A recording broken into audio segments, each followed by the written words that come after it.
Good morning दोस्तों, बड़े वाली हैप्पी दिवाली।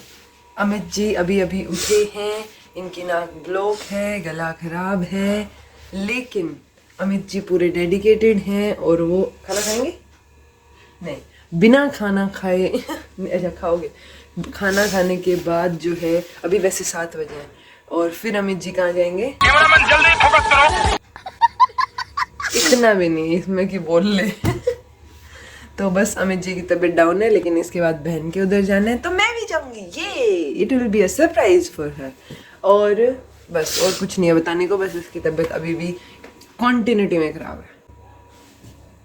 क्या इम्यून सिस्टम मेरा, मैं बीमार नहीं हूँ, मेरा इम्यून सिस्टम लड़ रहा है।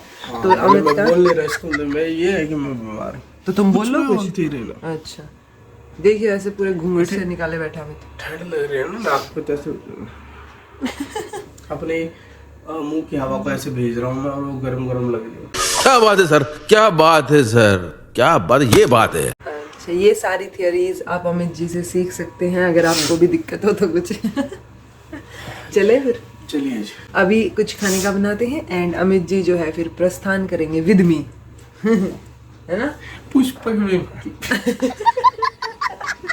चलो जब भी बोलते हैं कुछ विचित्र ही बोलते हैं। ऐसे विचित्र प्राणी कभी कभी अवतरित होते हैं, किसी ने कमेंट सेक्शन में कहा था, जो कि बिल्कुल सही है। तो मैं आपसे निवेदन करती हूँ उनकी तरफ से कि आप जो है किताब लिखें, the words of wisdom by Shri Amit ji Baba, modern baba. ये सब क्या देखना पड़ रहा है। तो आप लोग प्लीज उसको खरीदिएगा और पढ़िएगा। श्री आधुनिक बाबा अमित जी। वाह सर, क्या बात है सर। तो ये तो आपको बताया ही नहीं कि अमित पानी पी रहा है गरम गरम पानी इनको प्रदान किया गया है और मैं ऑलरेडी पानी पी चुकी हूँ क्योंकि मैं इनसे पहले उठ चुकी हूँ। मेरा भी उठते टाइम गला और नाक खराब थी, लेकिन आप सब अपनी सेहत का ध्यान रखें। ठंड आ चुकी है, दिवाली आ चुकी है, दिवाली के बाद ठंड आती है, अदरवाइज आप लोग भी बीमार हो सकते हैं। तो आप सब, हाँ दिवाली से पहले भी आ रखी है, अपनी आ रखी है ना, दिवाली के बाद तो सबको लगती है फिर तो हमें तो बरसों दोस्तों, मुझे इतनी ठंड लगती है, मैं स्कूल में सबसे पहले गर्म पजामे पहन के जाती थी स्कर्ट के नीचे हमारी पीटीआई मैम बोलते थे अभी तो छोटे बच्चों ने भी पहननी नहीं शुरू की है, शर्म करो पर मैं फिर भी पहन के जाती थी क्योंकि मुझे ठंड लगती, तो मेरी ठंड तो बहुत पहले आ जाती है। ऐसा ये बताना था आप लोगों को। हाँ जी, तो उसके बाद हम लोगों ने ब्रेकफास्ट किया। ये पराठे घर वालों के लिए बन रहे हैं, हमने नहीं खाए। We are trying to choose some healthy options. और अमित ने जो है ये आलू की रोटी खाई और मैंने ये भी नहीं खाई, मैंने एप्पल खाई, मेरा मन नहीं था कुछ और खाने का। फिर हम ब्रश करके निकल लिए दी के यहाँ के लिए, यानी ऋतु दी अमित की बहन, उनके यहाँ जाने के लिए रवाना हुए। वहां जाके हमें बहुत टेस्टी सा खाना मिला और ये हांडी की दाल और ये सारी की सारी चीजें मैं यहाँ बात कर रही थी सबसे खाना खाते खाते। और उसके बाद हम लोगों ने उनका किचन गार्डन देखा दोस्तों, और उनके यहाँ पे और भी बहुत सारी सब्जियां लगी हुई थी, जैसे ये गोभी बहुत बड़ी नहीं बनी थी, अभी छोटी थी तो इसलिए मैं नहीं लेके आई। ये यहाँ पे बैंगन लगे हुए थे, बैंगन के साथ साथ बहुत सारी घिया भी आई हुई थी, अभी ये बड़ी नहीं हुई है। फिर यहाँ पे ये मूली लगी हुई है, मेथी लगी हुई है, मतलब मैं गिनते गिनते थक गई। साग लगा हुआ है, सरसों लगी हुई है, मतलब उसके साथ साथ ये लहसुन और प्याज की क्यारियां बनी हुई आपको दिख रही है। फिर ये हरी मिर्च लगी हुई है इतनी बढ़िया सी, और ये बहुत ज्यादा तीखी भी नहीं है। भिंडी भी लगी हुई थी, पालक लगी हुई थी, धनिया, मतलब मैं बताते बताते थक जाऊं। ये गाजर लगी हुई है, ये यहाँ पे पुदीना हो गया, और ये पूरा का पूरा किचन गार्डन जिसमें बहुत सारी चीजें लगी थी। और यहाँ पे हमने सुअर भी देखे दोस्तों। कितनी बड़ी गाजर निकाली आपने, थैंक यू सो मच। अच्छी वाली कोई निकाल दो है तो। अरे शाबाश, निकलेगी, क्या बात है।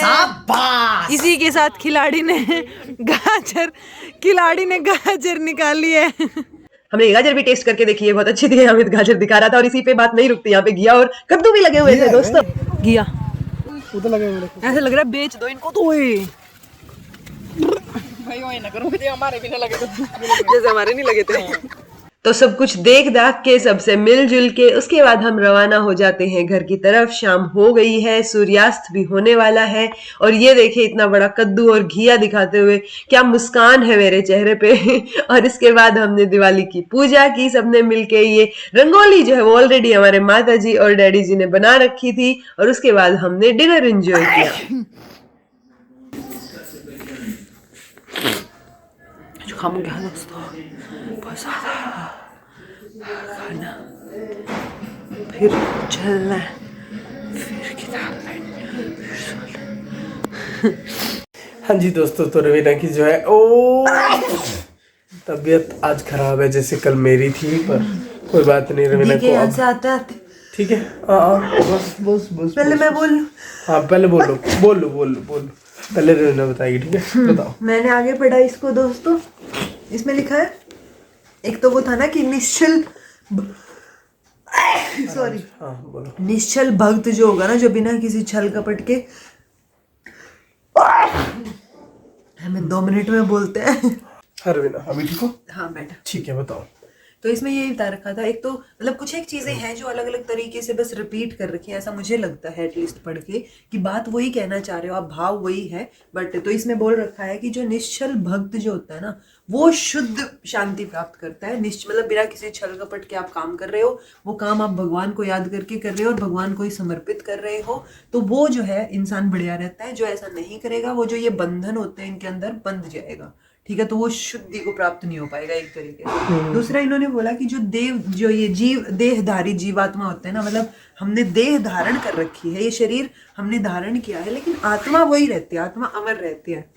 तो वो अब जो इंसान अपनी प्रकृति को वश में कर लेगा, मतलब अपनी जो इंद्रियां है ना, आँख कान नाक मुंह, ये जो चीजें हैं, इनको जो वश में कर लेगा, वही जो है और फिर कर्मों का परित्याग करेगा, मतलब कर्मों को त्याग करके, तो वो सुखपूर्वक रह पाएगा। और दूसरी चीज, मतलब जो ऐसा करेगा तभी जो है ये 9 द्वारों वाले नगर, मतलब भौतिक नगर को 9 द्वारों वाले नगर, मतलब ये जो अपना शरीर है ये भौतिक है, ये 9 द्वार है, इसमें 2 आंख 2 नाक 2 कान 1 मुंह 1 गुद्दा और 1 उपस्थ बोल रखा है, मुझे उपस्थ का मतलब नहीं पता, ठीक है। तो वो ये जो 9 द्वार है ना, इनमें आप जो है बिना कुछ किए भी जो है किए कराए सुखपूर्वक तभी रह सकते हो, जब आप जो है अपनी ज्ञानेंद्रियों को वश में कर लेंगे।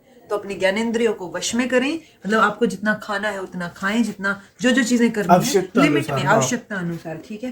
तो ज्ञानेंद्रियों को वश में करें, सारे के सारे काम भगवान को समर्पित करके करें, दैट्स इट। ओके जी, जो मैंने क्या पढ़ा है आज की, कुछ एक वर्ड्स ऐसे होते हैं जिनका यूज आपको कम करना चाहिए जब आप कोई बिजनेस या कंपनी में काम करते हो या ओनर हो उसको स्पेशली, जैसे फास्ट, नीड, इजी, कि फास्ट काम कर दो, ठीक है। अब एक एग्जांपल जैसे इजी बोला ना, इजी में कैसे, मतलब आपको लगता है कि औरों का काम ना ये बंदे ने काम कर दिया, ये तो इजी था ना, मेरे वाला टफ था, ठीक है, अपने वाले में टफ यूज करते हैं, औरों के लिए ऐसे बोल देते हैं कि ये तो अभी हो जाएगा, इस काम के लिए इतने अच्छा, ये तो इजी है, ऐसा बोल देते हैं। तो आपको जो है कुछ एक वर्ड से बचना चाहिए, यूज नहीं करने चाहिए।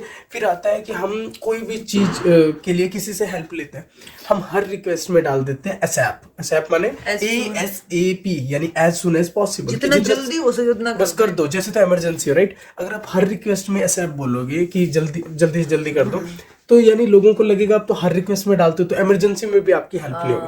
तो ऐसे वर्ड्स का यूज इमरजेंसी के लिए रखें, जो ट्रू इमरजेंसीज आपको होंगे, अदरवाइज सिंपल कर दीजिए आप, नहीं तो अगले को वही लगेगा जैसे भेड़िया आया, जब भेड़िया आएगा तब कोई नहीं बचाने, हाँ, तो आपको कोई यकीन नहीं करेगा। और थर्ड है इंस्पिरेशन।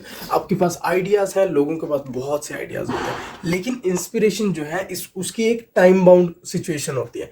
आज मुझे इंस्पिरेशन है, मुझे ये काम करना है, राइट। अगर मैं उसे पेंडिंग रखूंगा 2 महीने 3 महीने, तो वो इंस्पिरेशन वहां तक लास्ट नहीं रहेगी, वहां तक हो सकता है 2 महीने बाद वो इंस्पिरेशन नहीं ना हो काम करने, तो वो आइडिया वैसे भी वेस्ट ही होना है। सो इंस्पिरेशन क्या है, किसी का वेट नहीं करती, जब आप इंस्पायर्ड हो किसी चीज तभी कर दो काम, तो तभी आप मतलब ज्यादा ये सोच सकते हो ना, इस वीकेंड ये करूंगा, अगर आप वर्किंग डे में हो तो जितना जल्दी हो सके इंस्पिरेशन के रहते रहते आपको वो काम करना चाहिए, अदरवाइज आप वो काम नहीं कर पाओगे।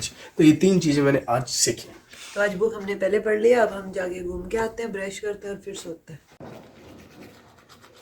हाँ जी, तो रवीना की तबीयत जो है डाउन है, फिर भी हम ब्रिस्क वॉक तो कर रहे हैं, और इसके बाद आपसे मिलते हैं कल। इससे पहले दिवाली की हार्दिक शुभकामनाएं हम दोनों की तरफ से आपको और आपके परिवार को। इसलिए खुश रहिए, स्माइल कीजिए, कीप स्माइलिंग, और सेहत का ध्यान रखिए। मैंने रखा, पर फिर भी गड़बड़ हो गई, लोग बहुत सारे पटाखे भी फोड़ रहे, पर मुझे नहीं अच्छे लगते। ठीक है जी, अभी मिलते हैं कल, बाय बाय।